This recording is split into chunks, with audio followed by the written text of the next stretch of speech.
Zags to the Pac-12 is real, folks, and it is spectacular.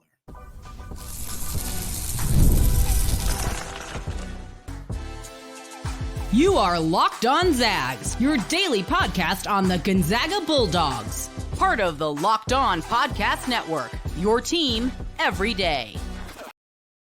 What is going on, y'all, folks? Welcome into the Locked On Zags podcast, part of the Locked On Podcast Network, your team every day. I am your host and longtime Gonzaga podcaster, Andy Patton, here to bring you news and updates on all things Zag athletics. And boy, is that what we got for you today. This episode is brought to you by Gametime. Download the Gametime app, create an account, and use code LOCKEDONCollege, and you will get $20 off your first purchase. Folks, on Tuesday morning, 8 a.m., the Gonzaga Bulldogs officially announced they are joining the Pac-12 conference. We're going to discuss the timeline. We're going to discuss the other schools in the league, what this means for them, what this means for Gonzaga. We're also going to talk about what's next. Who are the next schools that the Pac-12 is going to invite? When could that happen? What does it mean for Gonzaga? They are now a voting member in the Pac-12, so they have some say in who those schools are going to be. We got all that and more here on a special edition, breaking news edition here of the Locked On Zags podcast. So we'll start with the news. We'll just get right into what actually happened. Gonzaga confirmed. It was reported initially by a pair of reporters at ESPN, Kyle Bonagura and Pete Thamel of ESPN. Reported this. Gonzaga confirmed it with a press release on Tuesday morning. We've already seen tweets pouring in from the other schools in the Pac-12 welcoming Gonzaga. We've seen the Pac-12 themselves tweet from their Twitter account indicating that this is happening. We're no longer in the mystery state that we were for the last week when it was reported that this had happened and then very quickly refuted. Those reports from Brett McMurphy were indicated to not be true. By the way, just because it happened a week later doesn't mean he was right. He said it happened then. He was wrong. I just want to get that out there. Journalistic integrity doesn't mean being right a week early. If you were said something and it happened a week later, you were wrong for a whole week. Just going to throw that out there very quickly. But moving on, this will happen in July of 2026. That is the same timeline for when Boise State and Colorado State and San Diego State and Fresno State and Utah State will all be joining the other Pac-12 schools, which currently consists of just Oregon State and Washington State. All of these new schools, the 6 newcomers, which includes Gonzaga, will join in July of 2026, which means the Zags will, of course, be in the WCC this upcoming season. They will also be in the WCC the following season after that. And then in 2026 is when we will see the team transition to being in the Pac-12 for the 2026-27 college basketball season. The Pac-12 received the application from Gonzaga on September 30th, and the voting members approved Gonzaga unanimously. A great quote here from the press release from Pac-12 Commissioner Teresa Gold. She says, "We are delighted to welcome Gonzaga into the Pac-12 as they embark with us on this incredible path ahead. President McCullough and Athletic Director Chris Standiford not only bring strategic expertise and forward thinking to the conference, but they are 2 incredible leaders who care deeply about student success and fortifying student athlete, academic, and athletic experiences. Today represents an exciting milestone for the Pac-12 as we welcome another outstanding institution with a rich history of success into our league." As I'm recording this right now, a lot of the financial details are unknown. The full share element of this, the exact financial dollars, how much money Gonzaga is going to make year over year from the Pac-12. What we do know, this was reported by Chris Vanini of The Athletic. I'm going to read his quote or his tweet directly here. He says, "A basketball note on the Pac-12. The conference's written agreement says schools will keep 50% of their NCAA tournament unit money, with the remaining 50% spread equally. Pac-12 going with some performance-based revenue sharing." So for those of you who have been paying attention a lot to the revenue side of things with Gonzaga and with just the conference realignment in general, this is something that the WCC has been giving Gonzaga is a much larger share of the NCAA tournament units. It obviously made sense for Gonzaga to advocate for that in the WCC when they were very frequently the only team that was making the NCAA tournament. Obviously, recently we have seen St. Mary's be a consistent part of the NCAA tournament as well, although even still Gonzaga has almost always advanced further in the NCAA tournament than St. Mary's. I don't have the exact numbers, but I would venture a guess that over the last 25 years, Gonzaga has been the furthest advancing WCC team in the tournament pretty much every single year. That might not necessarily be the case in the Pac-12. Of course, we have better teams a deeper group of teams in the Pac-12 in terms of how many teams are going to make the NCAA tournament, how far those teams might go. But it's still good for Gonzaga that they're joining a league where their basketball success will directly relate to them making more money, and it won't be distributed fully equally across the rest of the schools. Obviously, some of that money will go to other schools. So if, right now, like last year, if this conference existed, 6 of the 8 teams would have made the NCAA tournament. So Oregon State and Fresno State would have still got some money, but they wouldn't have gotten as much as the teams that made the tournament and as much as the teams that advanced farther into the NCAA tournament. So it's a good thing for Gonzaga that concession has already been made. And again, when we have more full details on the financial implications of this, we'll be able to talk about that. But the fun part here is just who they're joining.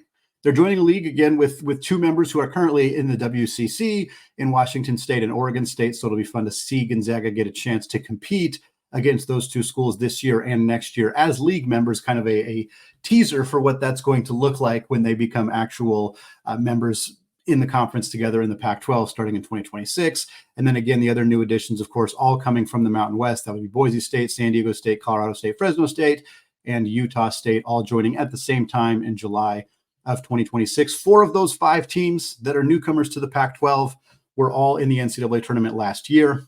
The one that was not is Fresno State. San Diego State, of course, is the premier basketball brand out of that group. A team that was in the national championship game just 2 years ago, a team that has been very consistent under Coach Brian Dutcher for quite a while now. Utah State is undergoing their 3rd coach in the last 3 years, so we will see what that does to that program in particular. But they last year, two years ago, Ryan Odom was the coach. He'd been the coach for a while. He was fantastic. He leaves for VCU. They go out and they hire Danny Sprinkle. Danny Sprinkle comes in from Montana State, immediately leads them to the NCAA tournament again, and now he takes the job at Washington.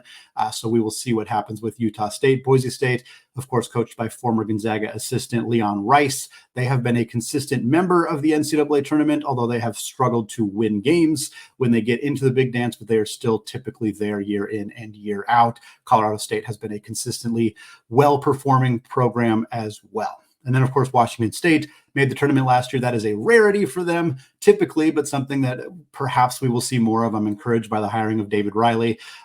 These 2 years in the WCC, we'll see how they can do, but then getting back to the Pac-12, back to competing against teams in the big dance regularly, I think will help that program continue to get elevated.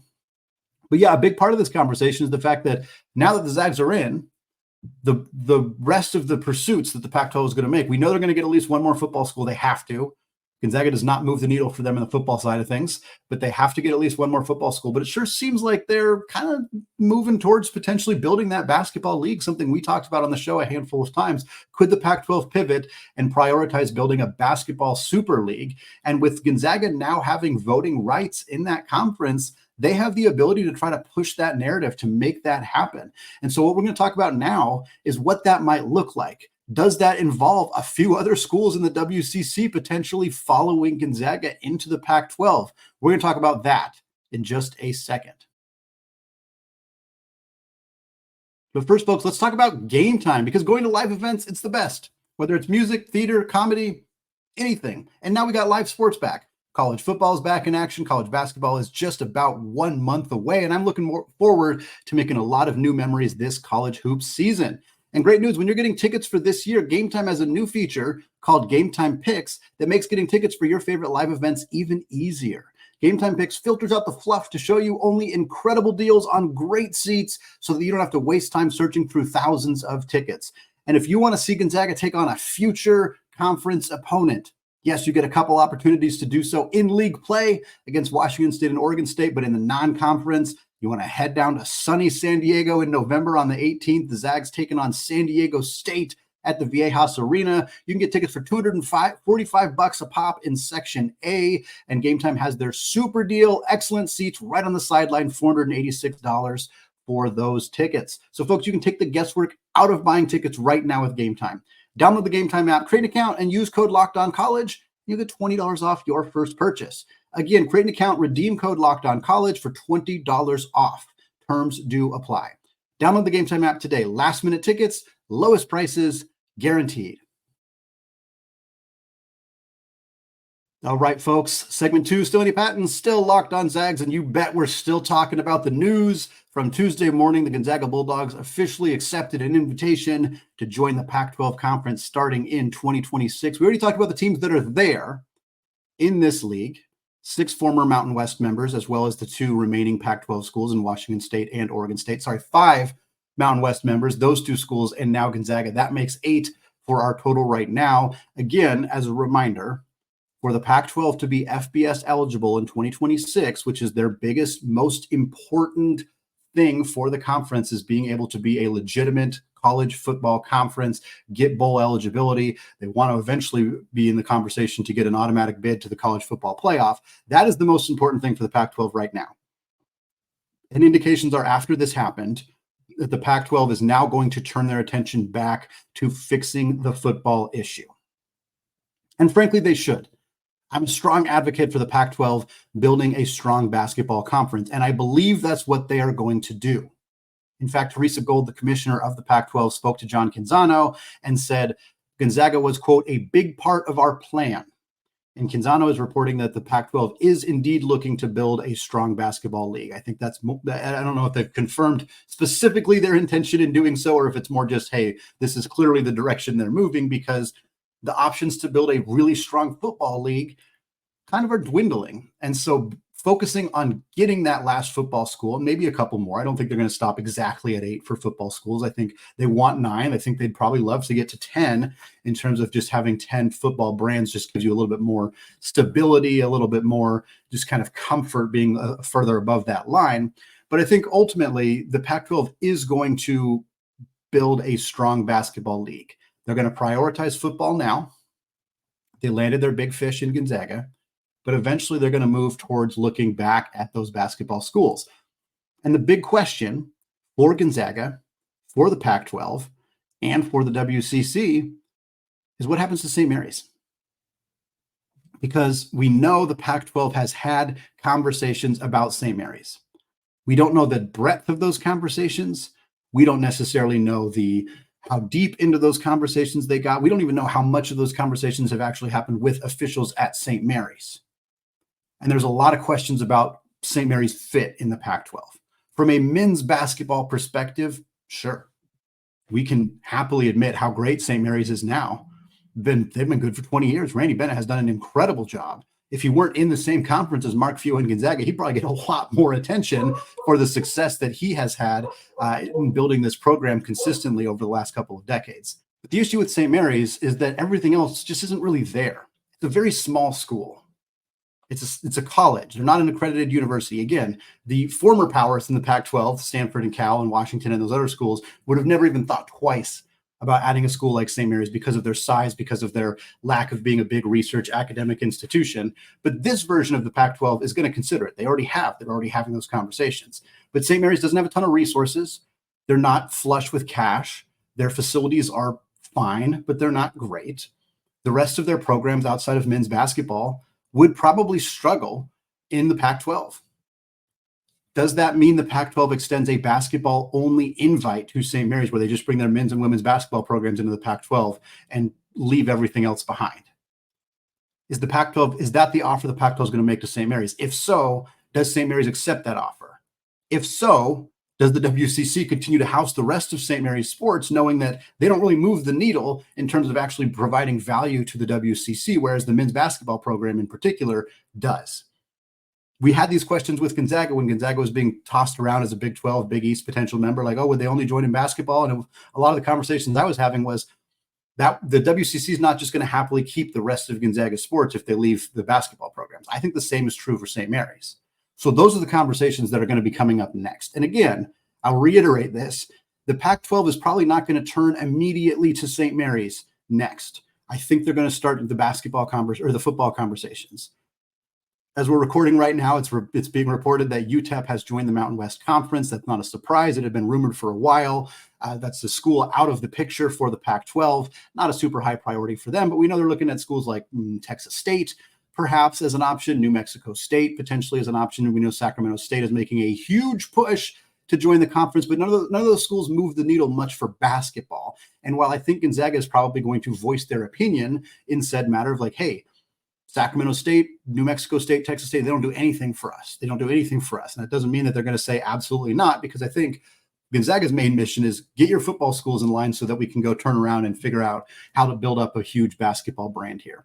Because if it's not St. Mary's, or even if it is St. Mary's, the other option is not quite a WCC school yet, but will be in 2026, apparently, and that is Grand Canyon. Sorry, 2025 is when Grand Canyon is set to join the WCC. But I'm wondering if Grand Canyon's going to get an invite to the Pac-12. John Canzano mentioned them on an episode of Locked on Zags when he was with me last week, and it seems pretty logical. Grand Canyon is an up-and-coming program. They have had a lot of success, not just in men's basketball. They are a successful baseball team. Their Olympic sports are successful. They are a resource-rich institution. They have a ton of money. Their facilities are growing. Their fan base is huge. Yes, there are some concerns about Grand Canyon as an institution and the way that they operate. But again, this is not the former Pac-12. This is a conference just desperate to build what they can to kind of get back to that autonomous 5 status, that power conference level. Grand Canyon has the ability to be a power conference program. Absolutely. Again, baseball, men's basketball, they're already there. The success that they have shown in those areas is there. So you add them into a conference that has other power conference programs already, and boom, you got yourself a power conference league. Grand Canyon to me feels like a high priority. Again, as high of a priority as you can be without having football. I wouldn't be shocked if Grand Canyon is a higher priority for the Pac-12 than St. Mary's because of the other elements outside of the men's basketball success. I think if you were to remove the coaches from the equation, you would look at Grand Canyon as a program more set up to continue to be successful. Whereas if you were to remove Randy Bennett from the St. Mary's equation, there's a possibility that that program struggles to continue to be relevant on the basketball side of things. So I think the Pac-12 is going to look heavily at both schools, but I think there's a very reasonable chance that they prioritize Grand Canyon in that conversation. Another school I've mentioned as a potential basketball boon for the Pac-12, a bit of a wild card in this conversation, is Wichita State. Wichita State's currently in the American Athletic Conference. They are a non-football school in a conference where everybody else has football. They are not a fit in the American Athletic Conference. They've been in the Missouri Valley forever. Then in 2019, they left for the American Athletic Conference. I don't know why they did that. I'm sure it was money related, various other things, but it is not really working. And they haven't had the success lately on the basketball side of things. They have a history of basketball success. They are a basketball-focused institution. Geographically, that is a bit of a mess. That is a bit of a mess. If Grand Canyon and St. Mary's or one of the two joins as a basketball-only member, at that point, and again, it depends what football schools they get. If they get a Texas State, or if they get somebody who's a little bit geographically closer to Wichita State, maybe they feel like, okay, that's a fine thing we can do. But again, it's still, Wichita State would still be a bit on an island if they were added to the conference. But they are a quality basketball program that I think elevates the level of basketball in the new Pac-12. And I think as an addition, I can't say for sure how Gonzaga would feel about it because of the travel and other elements, but I think it's an addition the Zags would probably be okay with, if not fully supporting, to boost the basketball in the Pac-12 conference. So I think that's the question. And then the last question, and I think the biggest one, could the addition of Gonzaga potentially entice the Memphis Tigers to reconsider? Memphis locked themselves into the AAC with Tulane, with UTSA, with South Florida, and said, we're staying in the AAC. This makes more sense for us. But it also sounds like Memphis is kind of willing to listen to a better offer. They just didn't like the offer that the Pac-12 gave them. And if the Pac-12 doesn't come back to Memphis with more money, I don't think they're going to say, well, we really just wanted Gonzaga to be in the league, so now we're going to join at the same amount of money. Like, it's not going to go that way. Memphis needs more money. The Pac-12 needs to offer Memphis more money. But I wonder if that happens, if the Pac-12 does come up with some more money, because the Memphis is one of the few schools that kind of solves both things here. It not only gets them up to the minimum number of football schools that they need, it also elevates the level of basketball in the conference. There aren't a lot of schools out there right now that the Pac-12 is pursuing that do that. There are some crappy Mountain West schools, crappy from a football perspective, I should say, Nevada, New Mexico. They would elevate the basketball in the Mountain West. They both made the tournament last year, but they're not good football institutions. And so I think that the Pac-12 is going to be hesitant on that. I also don't know. Poaching from the Mountain West is not going very well right now for the conference, so I'm not sure how that would work. But I'm curious if the Memphis conversation ends up resurfacing. That's something that I'm not sourced on that. I'm just speculating that it's something that could happen, and maybe we want to keep an eye on that as something that could really boost this for Gonzaga going forward. Well, let's talk a little bit more pros for Gonzaga joining the Pac-12, some cons for Gonzaga joining the Pac-12, what it means for the Big 12 and the Big East and Gonzaga's pursuit of those conferences. We're going to get to all of that coming up here in just a second. But first, folks, let's talk about FanDuel. Hey, NFL fans, you can start the season with a big return on FanDuel, America's #1 sports book. When you get a hunch right now in the middle of a game, you can check out the latest stats, view live play-by-play, and so much more, all on the same page where you place your bets. And you get started with $200 in bonus bets guaranteed when you place your first $5 bet. Right now, Gonzaga, the odds haven't changed, and Pac-12 doesn't change anything. Plus 2,000 right now to win that 2025 national championship. We got craziness in a couple of days, but if you're feeling hyped and amped about this team, it's a $5 investment. Throw $5 down, you get $200 in bonus bets, and if the Zags win, you get a lot more than that. Head to FanDuel.com, America's #1 sportsbook. All right, folks, segment 3, still Andy Patton, still Locked On Zags podcast. And yeah, you bet we're still talking about Gonzaga joining the Pac-12 for the 2026-27 season and beyond. And we've talked about the pros and cons a handful of times, but now that it's official, now that we know Gonzaga's in this league, we know who's in the league with them, we know who they're potentially talking about to add, let's kind of talk about this from a pro-con perspective, because it's easy to be excited about this. And I know there are fans out there who are incredibly unexcited about this as well, who thought they should have stayed in the WCC, who thought they should have waited to see if the Big 12 or the Big East would come around. And so, yeah, I think it's fair to talk about the good things about this move and the things that maybe are justified in being concerned about. The good things, I mean, the first one is pretty obvious. It's a deeper basketball league. The talent that Gonzaga will play week in and week out during conference play while as a member of the Pac-12 will be better than the total talent that they play in the WCC. There is just no debate that that is the case, that it will be better. 6 of the 8 teams currently in the Pac-12 made the NCAA tournament last year. Sure, Washington State hadn't made it since 2008 previously. Sure, there's concern about Utah State because they are cycling through coaches year in and year out. And I think those are reasonable concerns to have. And it's, Colorado State and Boise State are teams that typically make the NCAA tournament, but often get 10 seeds or play in 11 seeds. Haven't seen a lot of sustained success from them in terms of, consistently getting single-digit seeds and advancing to the round of 32, round of Sweet 16, whatever. But you're getting really nitpicky if you're saying, well, 3 or 4 of the teams in the league only ever make the tournament and don't advance very far. If we're comparing it to the WCC, it's still not even close. And again, I say this every time I talk about this. I love the WCC. I'm not a hater of the WCC. I'm not somebody who thought they desperately needed to get out of the conference. I think there's a lot of pros to being in the WCC. But the depth comparison between the two leagues, it's not even close. The WCC, it was exceedingly rare to get 3 teams in the league. It happened in 2021 when San Francisco made it. This league, again, 6 last year. Even if that drops to 4, that's still better than we ever see in the WCC. Gonzaga will play better teams. San Diego State is a better team than anybody they've played regularly in the WCC. St. Mary's is close, but San Diego State is better. And then after that, Boise State, Colorado State, Utah State, those teams are all better than the San Franciscos, the Santa Claras of the world in the WCC. It's just going to give Gonzaga more depth. I think I like another pro for joining the league here is the regional rivalries are really easy to develop. Joining the Big East or joining the Big 12, you'd have some epic rivalries. Gonzaga, Arizona would have been ages, one for the ages, and you get BYU back. Like there's a lot of intrigue there, Baylor, Kansas, whatever it is. But right now, the regional aspect of the rivalries that Gonzaga is able to build is tremendous. I am so excited that Gonzaga is going to play Washington State twice a year, every year from here on out. I mean, from literally from here on out, since they're a member of the WCC as well. Same with Oregon State. They don't move the needle as much, but it's nice to have you lose Portland. You're not playing at the Child Center anymore. Gonzaga's after the WCC is over when they're in the Pac-12. Folks, I hate to tell it to you, but they were probably never going to play in the Child Center again. There's no reason to play a true road game in the non-conference at Portland. They're not playing there anymore. But they'll play in Corvallis. And while Oregon State's not very good, it at least gives an opportunity for Portland area Zag fans like myself, like many of you listening to the show, to get an opportunity to see the team locally.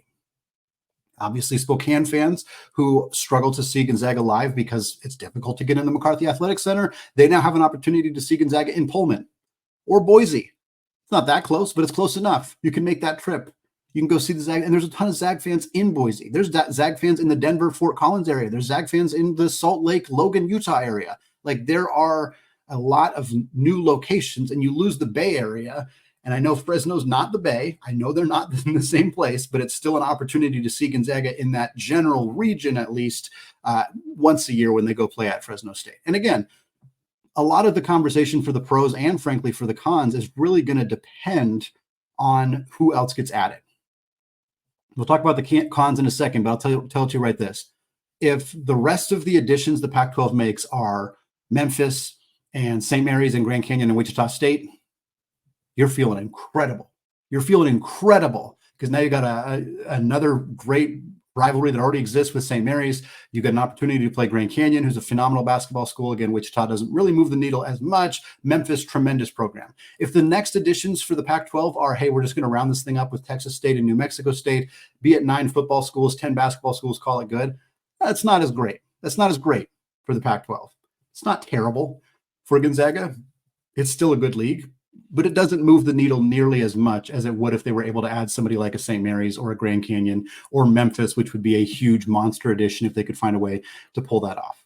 The other cons for the WCC, again, without knowing the rest of the additions, or excuse me, the other cons for the Gonzaga going to the Pac-12, not knowing the other additions at this point, the Zags are the kings of the WCC. They run this league. The league makes rules that concede to them. This has happened for the last 6 years. They made rules giving Gonzaga a bigger percentage of the NCAA tournament units. They made rules that allowed a double bye for the top 2 seeds in the WCC tournament so that Gonzaga didn't have to play 3 or 4 games in Las Vegas. They just basically show up the last 2 days, win those games, move on to the NCAA tournament. Those things are not going to happen in the Pac-12. Now, we do know, we already talked about the units and the fact that the Pac-12 is doing a performance-based payout for those NCAA tournament units. So Gonzaga is already getting a little bit of a concession there. I don't think it was done specifically for them, but it does help for Gonzaga. But at the end of the day, the Pac-12 is always going to prioritize football. It's nice that they seem to be really focused on basketball more than almost any other football-focused league that we've seen. But at the end of the day, football is going to be the king. And depending on how they're, again, if they add multiple other non-football schools, that helps Gonzaga because it means they have a little bit more power, a little bit more leeway. But if the rest of this conference is non-football school, or is all football schools, then Gonzaga is just kind of they're not in the position of power that they have in the WCC. I don't know how much that matters necessarily. I think the other cons for this would just be the idea that the Pac-12 maybe isn't guaranteed to have more long-term stability than the WCC. I think a lot of the reason that people wanted out of the WCC was this fear that all mid-major conferences are in deep trouble, that the powers that be, the leaders of the SEC and the Big Ten, want to break away from the NCAA, have their own end of the season tournament that's not the NCAA tournament, that's separate, and that WCC and other conferences like that would be left behind. That would be a pro for Gonzaga joining the Pac-12 if you believe confidently that the Pac-12 is going to be a part of the breakoff and not a part of the teams left behind. I'm not as confident about that. I'm also not confident, or I'm not saying that I think that this automatically happens and that schools like Gonzaga are just going to be left in the lurch. I don't know that it's going to happen as dramatically as some people are concerned about, but I do think that the assumption that, oh, well, we weren't safe in the WCC, but now we're safe in the Pac-12. If you don't think the WCC is safe, I have a hard time believing that you would also feel the Pac-12 is safe. They're not that different right now because the Pac-12 is mostly just Mountain West schools right now. And the Mountain West wouldn't be safe if you don't think the WCC is safe. You know what I mean? Like, I just feel like that argument doesn't work as much for me.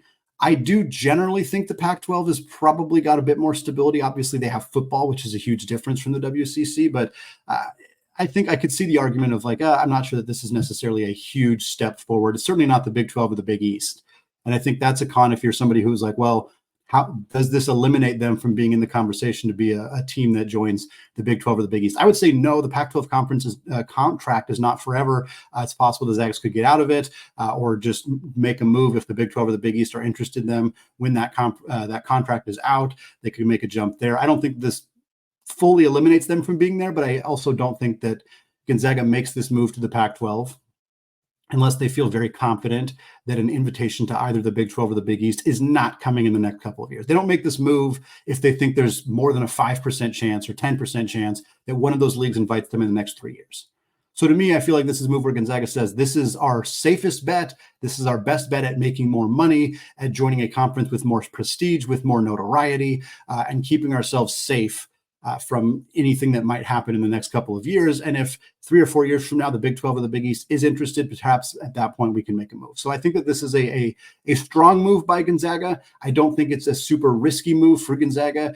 You hate to leave a conference where you have so many like-minded institutions. You're leaving a conference with Jesuit Catholic schools at the forefront to go join a conference where there's a lot more variety in the types of schools that are in the league. But I think from a sports perspective, which is the critical move here for this team was to join this conference and to get themselves some more money. And it sounds like that's what they're going to be able to do.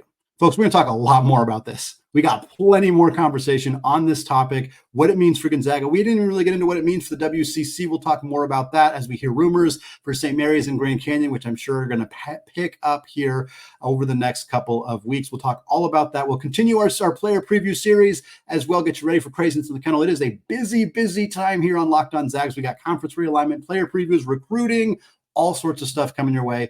Do not miss a single episode. Hit that subscribe button if you have not done so yet. Folks, thank you so much for listening. And until next time, as always, go Zags.